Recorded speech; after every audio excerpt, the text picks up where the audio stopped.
Conqueror's Haki, aka the Color of Kings, aka Black and Red Lightning going crazy style, is domination through willpower, arguably the strongest and most versatile power in all of One Piece that, unlike observation and armament haki, cannot be learned through regular training, which is a shame because there are so many unique and extremely powerful applications of it, all of which I will explain to you now. Starting with will domination. This is basically the earliest use of haki that we see in the series, thanks to the GOAT, Red Hair Shanks, Yonko, and mentor figure to Monkey D. Luffy. With just a quick glance, and even sometimes just being there if you're actually strong enough, animals and even sea kings, which are these giant sea beasts that roam the One Piece world, respond to the will of a true conqueror. Now, it doesn't really seem like you just always make all the animals around you bend to your knee all the time. You kind of have to train up your conquerors to actually achieve that passive ability, or else all series, Zoro and Luffy would have just been always quelling all the animals, but they don't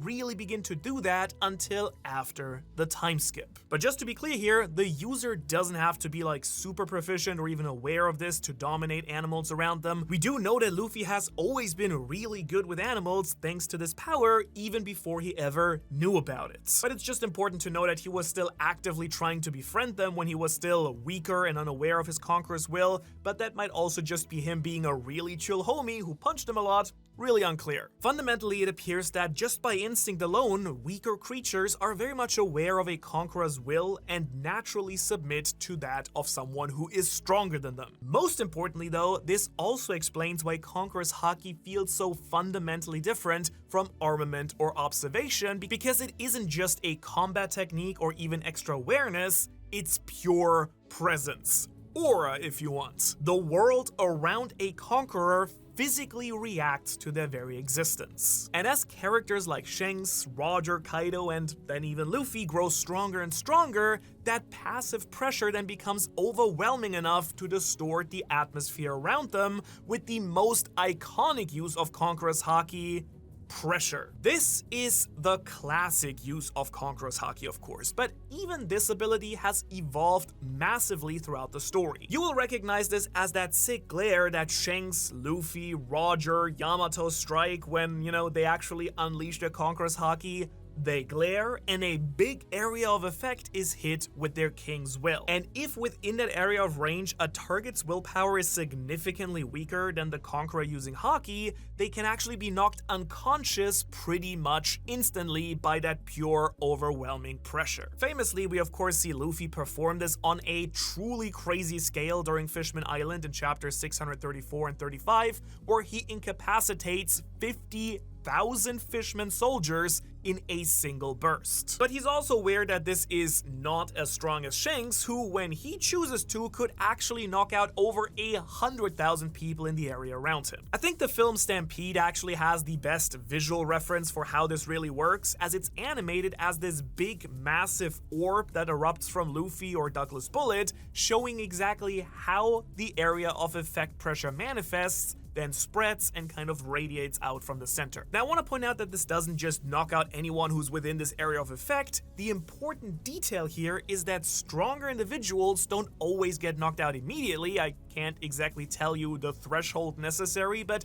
people with stronger Haki themselves or more power can actually resist a Conqueror's Blast, and they don't even need Conqueror's Haki themselves to do so. For example, when Luffy unleashes his first use of Conqueror's Haki during Marineford, the Vice Admirals and everyone above them is not affected at all, since their own willpower and just maybe confidence is actually strong enough to resist Luffy. But usually when this happens, there's a visible physical toll on the person resisting as they focus their own will to actually, play against the Color of Kings. In those times, we can actually see characters sweat, trembling, struggling to breathe, get crazy headaches, and actually fall to their knees when massive surges of Conqueror's Haki are released by someone around them. But not just people are affected by the release of Conqueror's pressure, because the environment itself can also be affected, which shows that the pressure is quite literal a physical force, not just this wave of psychic willpower energy as some people might interpret it. A great example of this is when Shanks first boards Whitebeard's ship in chapter 434, the wood around him of the ship literally cracks apart under the pressure of his Conqueror spirit, and this shows us that when an advanced user of Conqueror's Haki actually uses their pressure, they can break and damage the environment, but they don't have to. As we've seen throughout the story, there clearly is a level of control that can be achieved with pressure specifically, allowing users to affect the environment, or more usefully, they can avoid certain targets in their area of effect. As we know, great pirate captains like Luffy, Shanks, Whitebeard, or even people like Rayleigh are able to unleash their Conqueror's pressure, but specifically decide not to knock out their own crew members or damage their own ship, a very key showcase of scale for this power, but also kind of showcasing what true mastery of it looks like. Then, sky-splitting clashes between Whitebeard and Shanks, Whitebeard and Roger, Kaido and Big Mom, and then Kaido and Luffy during Wano all reinforce that very same concept. Clouds, the sky itself, or gas if you want to, actually bend to the will of a king, showing again this like physical pulse that is actually emitting from a user. Which, when you really think about it, is honestly quite insane, because at that point, Haki stops really feeling like willpower and begins to truly manifest as a pure physical force that can be fully applied externally, or in its more advanced application, it can be used in a very specific way: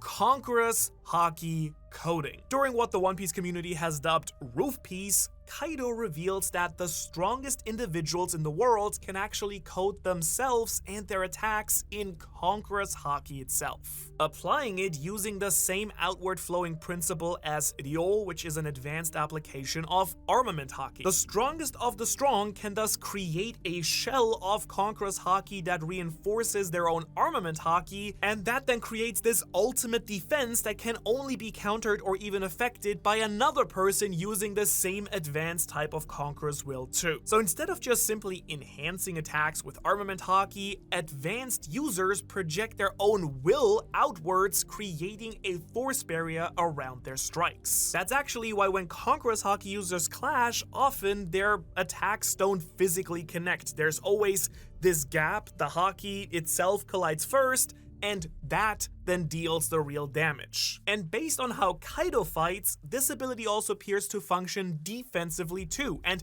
at its highest level, this defensive shield is actually just applied passively. Certain characters using advanced Conqueror's coding, like Big Mom or Kaido, just naturally create this invisible protective layer around them at all times, almost like an armor generated by willpower, and this is even something that happens while they're unconscious or sleeping. Absolutely crazy behavior. Kaido actually repeatedly emphasizes during Wano that only attacks infused with advanced Conqueror's Haki are truly capable of harming the top tier monsters of One Piece consistently. It's why he states that Haki transcends all, as the guy who runs the big Zone Devil Fruit crew, because to deal with top tier users of Conqueror's Haki, which characters like Shanks, Emu, and Joy Boy all of course are, you just need to have the same type of will, or like an insane Devil Fruit ability, to even have any chance of truly landing a hit. Speaking of which, there is another key element there too. Conqueror's coding does not just apply to the body, it can be projected onto objects like blades or other weapons. We actually see this time and time again, where blades are drawn and slashed and never actually make contact with this weird force field between them. Shanks and Whitebeard, Roger and Whitebeard, they can infuse their Conqueror's will into their blades if they ever wish so. Immortality overriding. This is one of the newest and maybe also most terrifying applications of advanced Conqueror's Haki in the story, as the Final Saga now introduces increasingly more unnatural and overpowered enemies tied to the Abyssal Covenants and seemingly being these immortal figures. Oda has revealed that a powerful Conqueror's Haki use can temporarily negate regenerative abilities. The Holy Knights, the Gorosei, and even Imu's regenerative properties all seem to interact specifically with Conqueror's Haki in a very unique way, unlike anything we've seen before. Sure, you can break the body of an immortal figure and separate them, but they will try to regenerate. The only way the immortality can actually be stopped, temporarily only, is Conquerors. And we do know that this is also something that scales, as Zebek was able to really delay Figgle and Garling's healing on God Valley, but someone less experienced with their Conqueror's Haki like Zoro couldn't delay Summers anywhere near as long. Garp and Roger also showed us that Conqueror's Spirit is a very powerful way of negating some of the other abyssal effects like Domi Reversi when they joined forces, raising the mass of their Haki and defeated Domi Reversi'd Rocksteady Zebek. Which actually leads me to a pretty rad idea, which I guess technically is more theory still than a fact, because if Haki is the manifestation of willpower itself, then an advanced use of a Conqueror may function as a type of spiritual override. Which actually leads me to a pretty rad thought here, which I guess technically is more of a theory currently than a fact, but if Haki is the manifestation of willpower itself, then an advanced use of Conquerors may actually function as a type of spiritual override.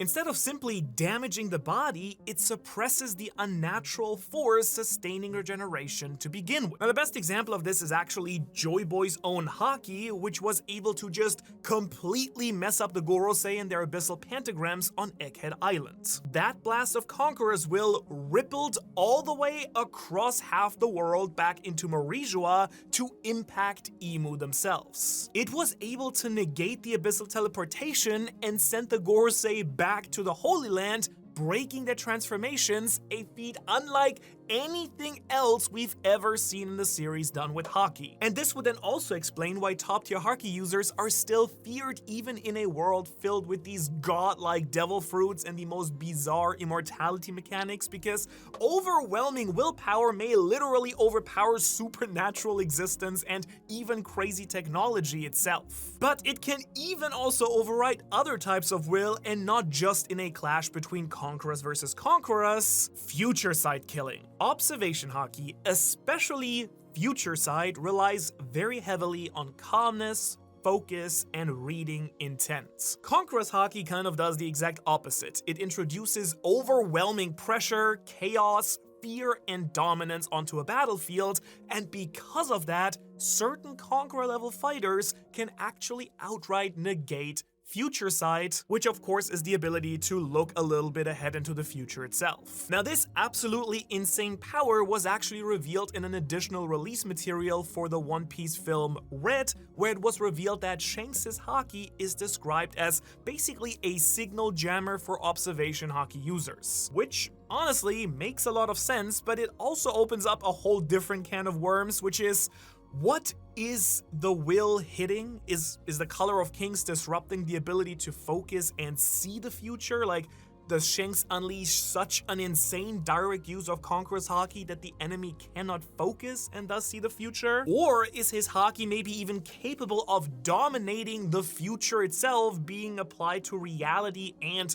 time, making it impossible to perceive since even the world around him can't resist his willpower? Speaking of which, my will is manifesting on you. I demand that you, if you're watching this video on your phone, use the hype feature, because it actually helps a lot, we found out, on a small channel like this. If you want to help out, swipe left on the like button, and you should see the hype button down there. Click it, and it may just be the key to even more videos like this if you enjoy these. Anyways, back to the future killing. I'm not exactly certain which path here is correct, messing with the mind or the universe itself, but seeing how the series is going at this point, I would not be surprised in the slightest if Conqueror's Haki can manifest and attack reality and even concepts just as much as it can people and their own will. And that just feels incredibly fitting for Conqueror's Haki specifically, because it reinforces the idea that dominant willpower overrides anything and transcends all. Ashura, what the is this? Okay, I kind of must admit, there is another use of Conquerors that I just really do not get. I could not tell you how it works, why it works, or what aspects of it are actually activating here. I just know that it is a version of Conqueror's Haki. Zoro's trump card, Ashura, where he seems to get 9 arms and 89 swords, is still the strangest Haki-related phenomenon in the entire series. When Zoro uses Ashura in Wano, he manifests these additional faces, arms, weapons, and this demonic aura around himself, and Kaido is the one who implies here that it's a use of Conquerors, which kind of makes me question how. Especially since he's been doing it since Enies Lobby, well before he started showing off any of his other Conqueror abilities, right? To be fair, Zoro has always seemed to have a very easy time accessing Haki before it ever officially existed in the story, so one possible explanation is that Ashura represents Conqueror's Haki subconsciously manifesting through killing intent and overwhelming presence, creating this almost spiritual projection tied directly to Zoro's own aura. A visualization of his willpower, like in reality. But Ashura may literally also be Zoro forcing his monstrous spirit outward into the physical world, growing real limbs and more blades temporarily by sculpting his will into reality for a short period of time. And if that second part is true, then it might be that Conqueror's Haki may still have forms that we don't fully understand yet at all, like a multi-armed Luffy or a demon or something else like that. However, again, we're just not entirely certain yet. But it does line up really well with the craziest use of Conqueror's Haki we've ever seen, Conqueror's Weaving. For me personally, one of the most fascinating recent developments in the series is the idea that Haki can be stored within objects. I'm gonna call it Conqueror's Weaving, as I think it best can be described as weaving Haki into objects, or potentially actually even weaving objects out of Haki, in which Haki becomes a new object in reality. For this application also, it's still kind of unclear which of these situations is actually correct. I'm not sure myself entirely, I was kind of debating it recently. I do really think that characters like Joy Boy can actually potentially create new objects like that Haki knot found inside the giant robot Emeth, but I do know that some people on my team actually clap back on this, saying that Haki itself gets woven into already existing objects, more so infusing them and allowing that energy to be released later that way. Personally, I like either of these options, but I do think that weaving new objects would be a little bit cooler personally. Regardless of what option is true though, the reality is that Haki-infused objects can be stored or preserved and released at a later date. This very weird technique implies that powerful individuals can actually leave fragments of their own will behind inside of physical objects, inherited will, right? Such as the poneglyphs, black blades, maybe even something like the straw hat itself. And if Conqueror's Haki can be woven into objects intentionally, that opens up some truly terrifying possibilities. Delayed attacks that hit with double the Haki, ancient weapons infused with stored will, or a generational inheritance of spiritual power like One for All, which could be what inherited will actually means, through objects or items stored with the will of a previous owner. Wi-Fi Haki. And next up, we have the ability that the community has jokingly named Wi-Fi Haki, and that name, I love it, it kinda sticks. It is a very direct application of Haki where instead of rippling out through pressure or canceling the future, it apparently can be funneled directly at a single target from truly mind-boggling distances with incredible precision and power. Chapters 1055 and 56, Shanks actually projects his own Conqueror's Haki across absurd distances towards Admiral Greenbull from offshore Wano, miles away, specifically targeting only him with enough precision and intensity to knock him out of his weird Forest Logia transformation. A fascinating part of this is that Greenbull is capable of recognizing the Haki signature and immediately realizes that Shanks is about to land on Wano, That could be because they've maybe fought in the past, or it could just be an ability that currently only Shanks has been able to show or demonstrate in the story, or maybe they can even translate a word or message through Haki to the receiver. So really, at its highest level, Conqueror's Haki seems to sculpt to the user's intent to a certain degree. It can essentially become a targeted sniper shot, it can erase the future, it can warp the world around you. A king's will knows truly no boundaries, it seems, and surely there will be even more crazy advanced applications of Conqueror's Haki as we approach the fight with the devil themselves. Emu, there are just tons of Conquerors on the table like Luffy, Emu, Loki, but they all seem to have other names too. The Devil, Nidhogg, Nika. Who are all these figures? Well, I do think we know, all thanks to this mysterious mural we got from chapter 1138. It seems to display the events of the first, second, and maybe even third One Piece world. And if you want to learn what each single depiction here on the mural means and what it actually corresponds with the current One Piece story, you should check out that video right there where I break it all down. Otherwise, thanks for watching, don't forget to hype, and I will hopefully see you in the next video.